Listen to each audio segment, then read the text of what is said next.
Hello everyone, welcome back to our channel. I'm Marcy. I have 4 kids, the youngest of whom is Freya, and she has a rare syndrome called Cornelia de Lange syndrome. She is 5 years old. Cornelia de Lange syndrome affects growth and development, and our channel is all about how we do life with a kid with a rare syndrome. And today is update day. I put a post on YouTube to see what everybody wanted updates on so I could answer all the questions in one place, and that's what we're gonna do. But first, we had Jesse's birthday party, and I have footage from before the party and footage of the cake, I believe. Obviously, I'm not going to be taking video during the party because there's other kids there of whom I do not have permission to share. So we did not. We just enjoyed the birthday party. It was a lot of fun, and we had a lot of fun games. Jesse picked a chipped theme birthday party, and we loved it. It was amazing. All right, on to the updates. I did get a question if Freya still likes to use her scooter board around the house, and it is by far her favorite thing. Every night she gets on the scooter board and just goes back and forth and back and forth. She has started spinning in circles on the scooter board, like her little happy circles, and it is adorable. So yes, she still very much loves the scooter board. It's her very favorite thing. We got that, I believe, for her birthday. Maybe a little bit before, but we have a whole video on introducing the scooter board to her. Next up is how is Freya doing in school? And I'll give a short little answer, but I'm gonna have a long video in the next 2 weeks. I'm trying to think when our meeting is. I have a meeting with her team at the school to kind of go over how she's doing. So I will have a whole video on that, but short and sweet. I believe she's doing good. She loves going to school, and I get pictures of her at school doing all the fun things. So I think she's really doing good there.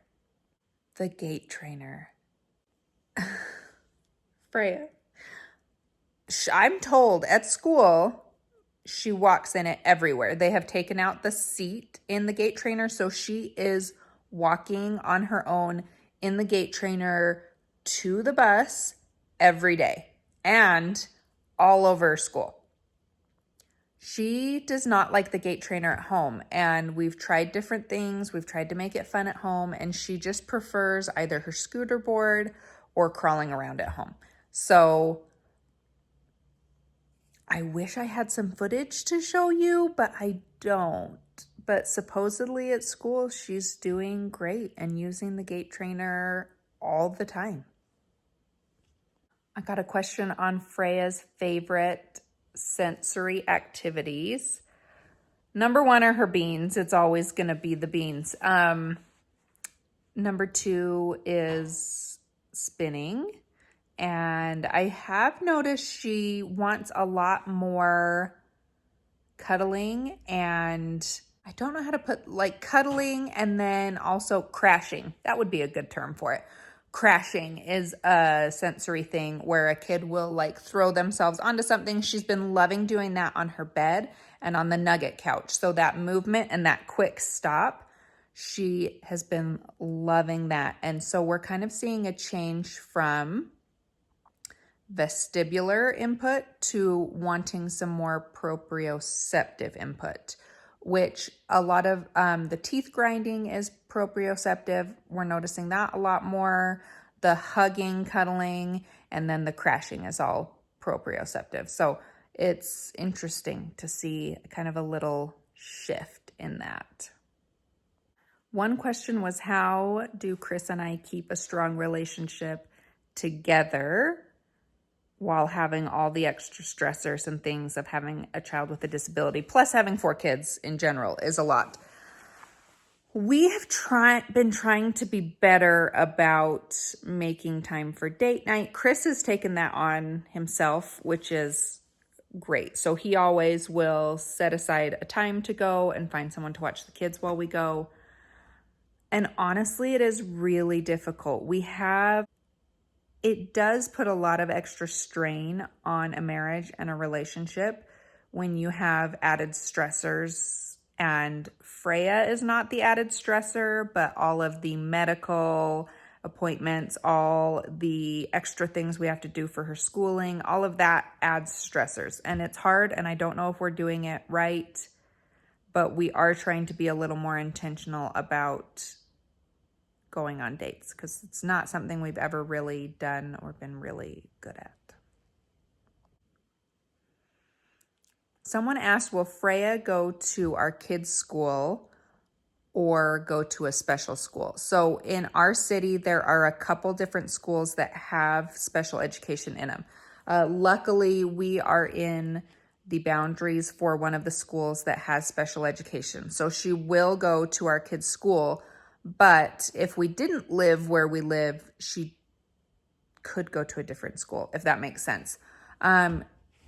I'm not sure exactly how the special education program works at the elementary school. That's going to be a whole different thing. I know they do have a separate classroom. I don't know how included Freya will be in the typical classroom, the non-disabled classroom, but we'll see. It's kind of hard because I want her to be included in the non-disabled classroom as much as she can be. It just is kind of a question of how much can she be included and how much should she be included. A lot of times with sensory processing disorders, she might need time in the special education room just to help her refocus and just to be able to do all her sensory stimming in a safe space, if that makes sense. And she's going to need a lot of physical therapy, occupational therapy, speech therapy, and that doesn't happen in the non-disabled classroom. So I'm not exactly sure how that's going to work. It's going to be an interesting transition. We'll see. I get the question a lot of, are your other kids jealous of the extra time Freya gets? And the short answer is yes. They do see that Freya gets more time one-on-one with us, but we are very aware of that. And so we try to make special one-on-one time with our non-disabled kids as well. And I think I have asked them in the past this question, and they do say, yeah, you do have to be with Freya more, and sometimes I get jealous. And then I say, well, but do I do a good enough job giving you one-on-one time? And they always say yes. We always try to do special days with them. Jesse's always called it like mommy Jessie time. So it's mommy Liam time. It's mommy Fiona time, and do one-on-one things with them. And I do feel like other than doctor's appointments, which are kind of inevitable, I have to go to Freya with those. I really don't feel like when we are at home, Freya is getting more time and attention. She does get more time and attention when we are away, but I do try to make those trips special. I'll usually take one kid with me to the doctor's appointment, and then we'll go to lunch afterward. And while Freya is still there, it is more one-on-one time with that kid. How are Freya's seizures? Great. I was trying to think of how, the seizures aren't great. The no seizures are great. She has not had a full-blown seizure, I'm knocking on wood over here, in a year. She's had a couple of little ones here and there, but like an actual tonic-clonic seizure, I think it's been a year or coming up on a year, which is amazing. She's responding well to her medication, and it's always scary and a worry when she gets sick because that can bring on seizures. But yeah, we've just seen little ones, which is great. Everything's working the way it should.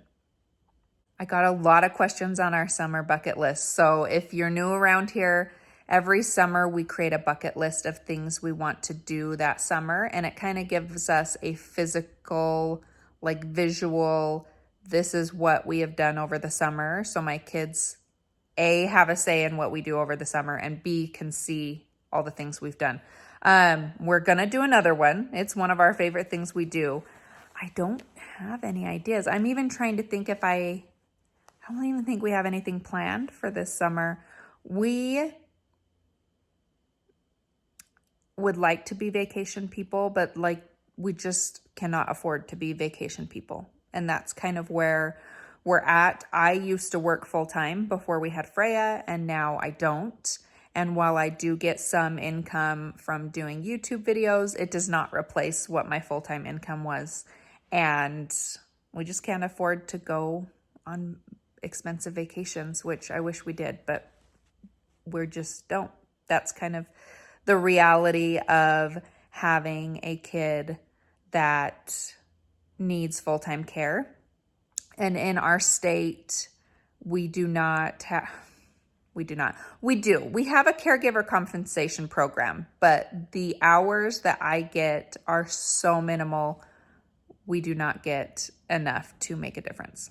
But we always go around close to us and do lots of fun things. So we will go hiking, go swimming, go to the lake, go camping, and do all the things that we can locally to have fun. And we'll see what else we add to the list this year.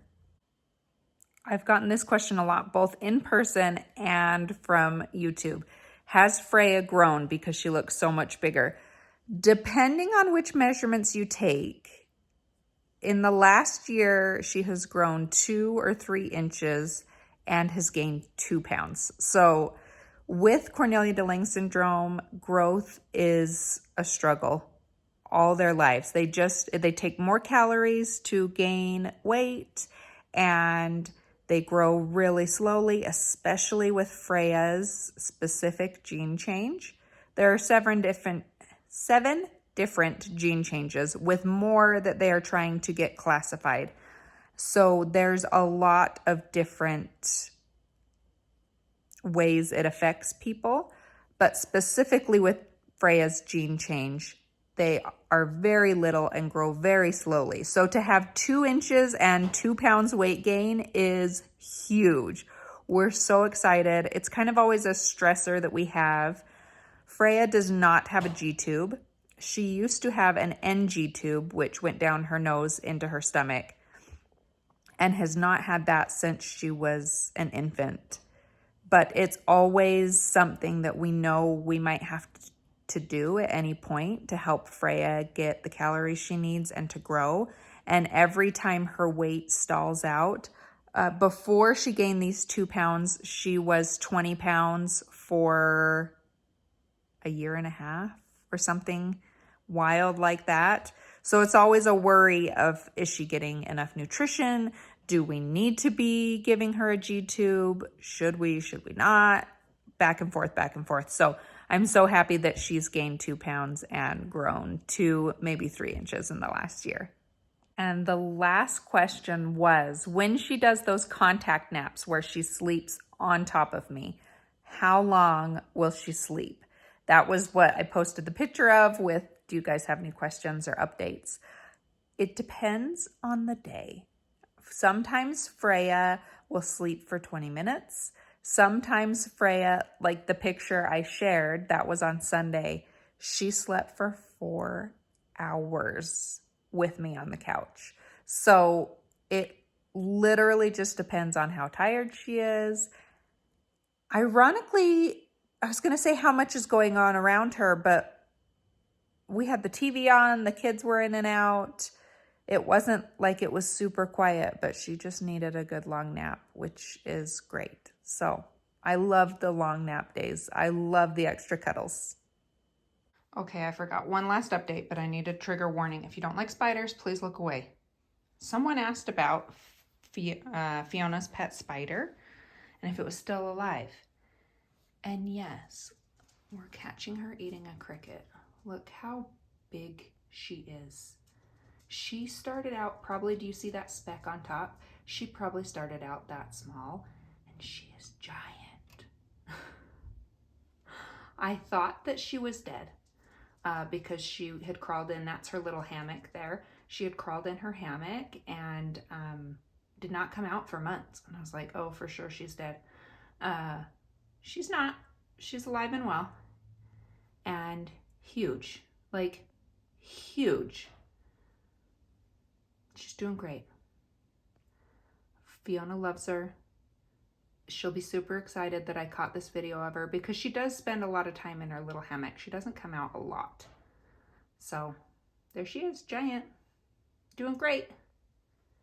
You gotta do some Freya, math magic. show me your face. Show me your face. Yeah. Who gave you brown sugar? Dad. And Fifi. Was it Dad? Not Fifi, next. Got your the next dessert? time. I'm stealing some of it too. Hey, let me see. Oh my goodness, look at that messy face. I wasn't eating your brown. So there's all the updates. I hope I answered your questions if you have any. And I hope you enjoyed seeing a little bit of Jessie Jane's birthday party.